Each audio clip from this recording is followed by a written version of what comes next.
Welcome to Games from Folktales. This is not your episode for the week.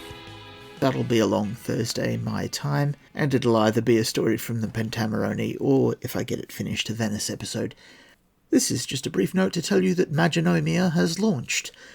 Some of the familiar names from Ars Magica and a sprinkle of new people have come together to write a role-playing game about Renaissance wizardry. Andrew Gronowski, who is our fearless leader this time around, has been pondering these sorts of things since back when he was working on, I want to say, Hedge Magic 4th edition.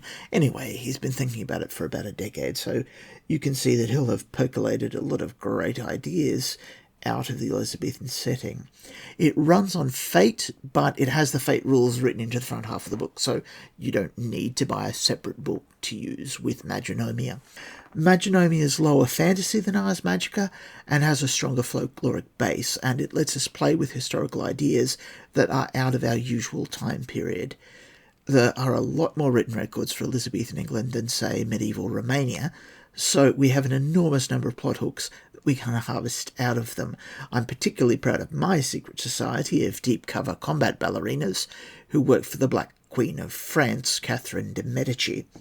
The fun part is that the two key ideas that come up in this plot hook, that Catherine was so witchy that she invented the charm bracelet, and that she had seductress combat ballerinas, are both kind of true.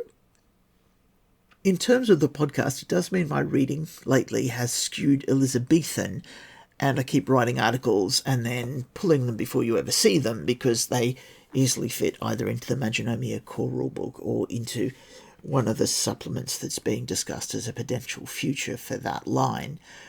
I am likely to make a virtue of this problem in the near future by going through the 50 core settings for Fate and writing a Magonomia guide to the useful parts. That will become at least one, maybe more posts here, and one, maybe more episodes of the podcast. If you'd like to know more, or buy an electronic copy of Magonomia, or pre-order a print-on-demand copy, please visit the product page on DriveThruRPG. I'm so pleased to be writing again with the sort of support team you get for commercial writing, editors, other authors who can tell you when your ideas are ridiculous, just people to collaborate with and bounce ideas off. There's something wonderful about writing commercially, and if you like what I do on Games from Folktales, you will like what I do in Magonomia even more, because since it has that commercial support structure, I'm able to create a more polished and finished product. So please check it out. See you Thursday.